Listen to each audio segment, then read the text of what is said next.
रायगड, महाराष्ट्रासह देश विदेशातील ताज्या बातम्या पाहण्यासाठी मॅक्स इंडिया लाईव्ह चॅनलला सबस्क्राईब करा आणि बेल आयकॉन दाबायला विसरू नका.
चुरशीची लढत होणार आहे आणि उमेदवारीसाठी आपलं देखील नाव पुढे येत आहे.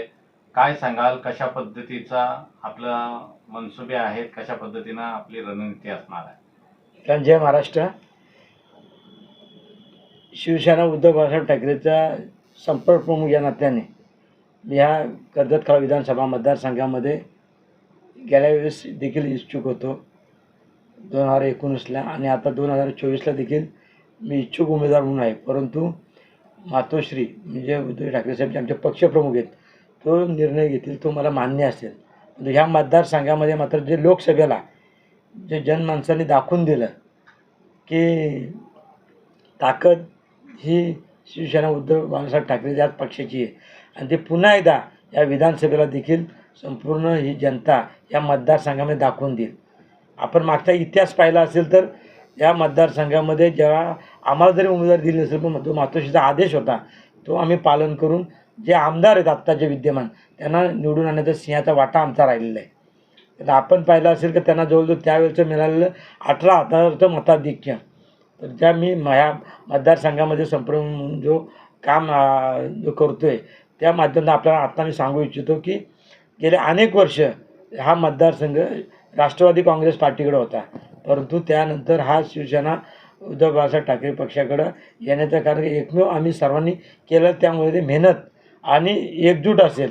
परंतु आता जरी दोन तुकडे झाले असतील तरी ज्या पद्धतीने या संघटनेमध्ये या पक्षामध्ये जी मंडळी काम करते त्यामध्ये प्रामुख्याने तर माझ्या बाबतीत म्हणत झालं तर मी अनेक म्हणजे पक्षविरोधी देखील जसं पक्षाचं धोरण राहिलं आत्तापर्यंत का 80% समाजकारण 20% राजकारण, तर त्या समाजकारणामध्ये म्हणजे तंतोतंत त्याचं पालन करून मी समाजासाठी खूप माझं योगदान राहिलं आहे. म्हणजे मी बोलण्यापेक्षा आपल्याला सर्वांना माहिती आहे की गेल्या अनेक वर्षाचा जो मराठा आरक्षणचा जो मुद्दा आहे तो त्या माध्यमातून मी एक फाउंडर मेंबर ह्या रायगड जिल्ह्यातला नाही तर मी महाराष्ट्रामध्ये संपूर्ण विनायकराव मेटे असतील आरक्षणाचे लढवय त्यांच्याबरोबर काम केलं आहे.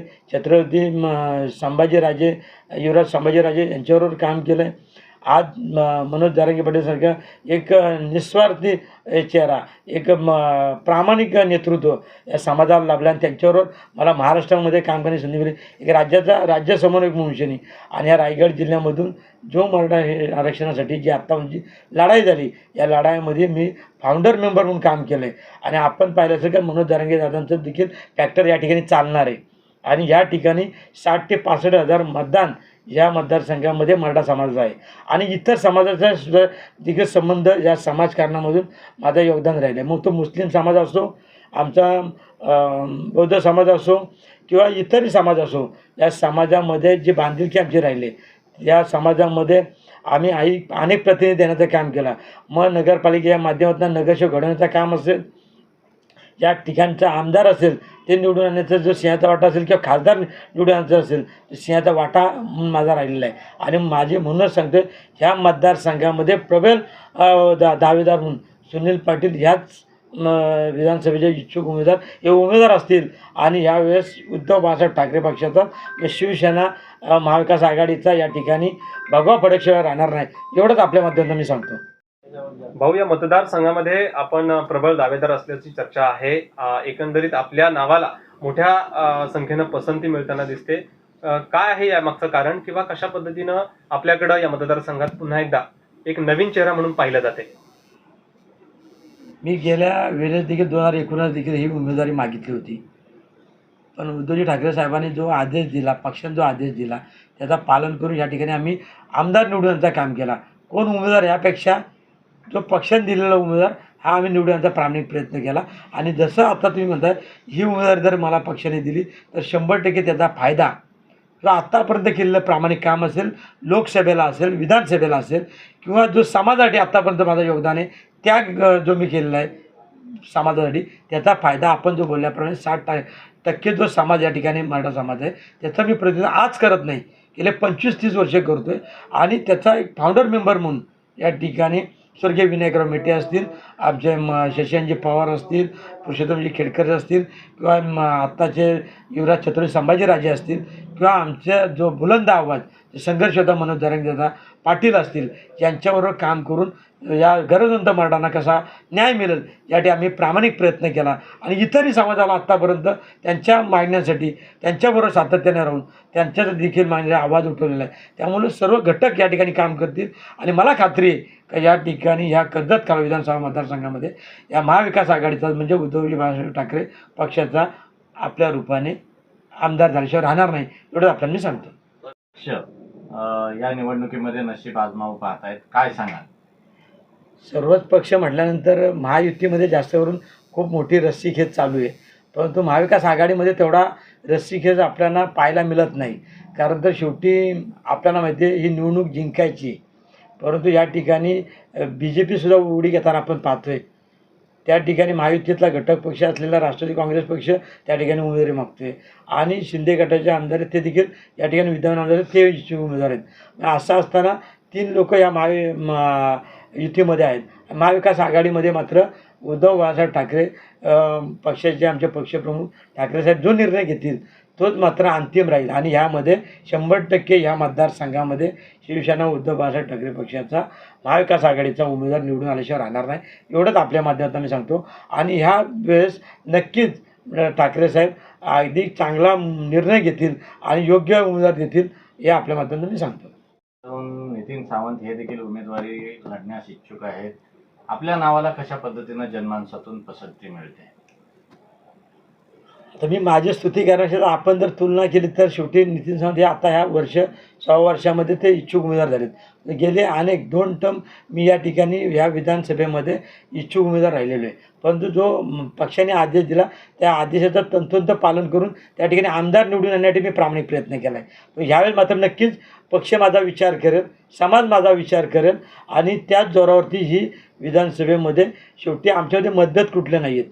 जेव्हा उमेदवारी शेवटी एकालाच मिळते पण तो पक्ष यावेळेस 100% तो विचार करेल आणि उमेदवारी या कर्जत खालापूर विधानसभा मतदारसंघामध्ये पुन्हा एकदा या खालापूर तालुक्याला न्याय देईल एवढंच आपल्या माध्यमातून मी सांगतो. जरांगे पाटील यांच्यासोबत किंवा संभाजीराजे यांच्या समेत आपली नेहमीच अग्रगण्य भूमिका राहिलेली आहे. मराठा फॅक्टर कसा उपयोगी पडेल या निवडणुकीमध्ये?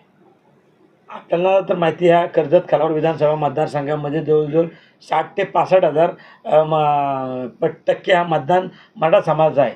आणि इतरही समाजासाठी योगदान वगैरे राहिले. परंतु मराठा समाज हा आत्तापर्यंत उमेदवाराला हा मराठा समाज आहे आणि त्याचा फायदा नक्कीच आपण बोलल्याप्रमाणे या मराठा आरक्षणामध्ये मी एक फाउंडर मेंबर असल्यामुळे त्याचा फायदा नक्कीच पक्षाला आणि माझ्या उमेदवाराला होईल एवढंच मी आपल्या माध्यमातून सांगतो. सर, कर्जत मतदारसंघामध्ये रायगड जिल्ह्यामध्ये जे वाद सुरू आहेत, अंतर्गत वाद चव्हाट्यावर आलेलं पाहायला मिळालं.